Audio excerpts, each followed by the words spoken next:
তো অনেকেই বলে এখন কষ্ট করে নাও, পরে দিয়ে সুখ আসবে। তো আমি মনে করি এই কথাটা একদমই ভুল কথা। কারণ আমি অনেকে দেখেছি যে ওরা ছোটোর থেকে অনেক কষ্ট করে, কিন্তু বড় হয়ে ওদের কষ্ট কিন্তু ওদেরকে আর ছাড়ে না, কষ্ট করতেই হয়। এরকম কষ্ট করতে করতে কিন্তু কারো কারো কিন্তু জীবন চলে যায়, তো আর সুখ কপালে আসে না। তো hello everyone, welcome to my mini blog.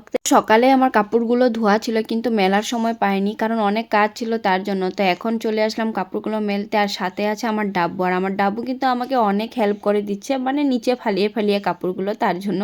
তো এখানে এখন কাপড়গুলো মেলা হয়ে গেছে, আর এখন ও বালতি দিয়ে খেলা করছে। আবার বালতির কাপড় মেলা হওয়ার পর ও উঠিয়ে নিয়ে আসলো রান্নাঘরে, ও বালতিটা রান্নাঘরে রাখবে। মানে কি বলবো, কাজ আর কি করব, উল্টার কাজ বেরিয়েই যায় আমার কখনো কখনো। তো এখানে ওকে বকা দিচ্ছি, ও দাঁড়িয়ে আছে চুপচাপ। তারপর চলে আসলাম রান্নাঘরে, ভাতটা বসালাম, আর অনেক লেট হয়ে যাচ্ছিলো, আর বড় ছেলেও চলে আসবে স্কুল থেকে। তো এখানে ডাব্বুও খেলা করছে, আর এখানে ভাতটা হয়ে গেছে অল্প করে। তো ভাবছিলাম বানাবো পনির। পনির কবের থেকে এনে রাখলাম, কিন্তু বানানো হয়নি। তো আমাদের এখানে একটা গাড়ি আসে সন্ধ্যাবেলা, তো ওখান থেকে পনিরটা নিলাম। খেতে এত টেস্টি, মানে কি বলবো। তো আমার ছেলে কাজু কিশমিশটা দিয়ে পনিরটা খেতে অনেকই ভালোবাসে, তার জন্য বানাবো আমি আজকে কাজু কিশমিশ দিয়ে।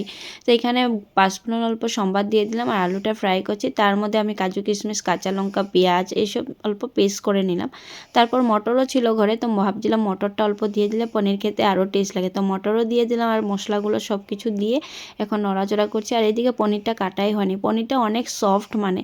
আর আমি পনির ফ্রাই করি না, এখন কাঁচাতে দিয়ে দিই, আর তাড়াতাড়ি করে বানিয়ে নিলাম ওর জন্য আরও। তো ফাইনালি আমার এদিকে হয়ে গেছে, আর ছেলেও কিন্তু স্কুল থেকে চলে আসলো। স্কুল থেকে আসার পর কিন্তু অনেকই খিদা পেয়ে যায়, তো ওর জন্যই নিয়ে নিলাম। তো ভিডিওটা এখানেই, ভালো লাগলে লাইক কমেন্ট করবে। Bye bye.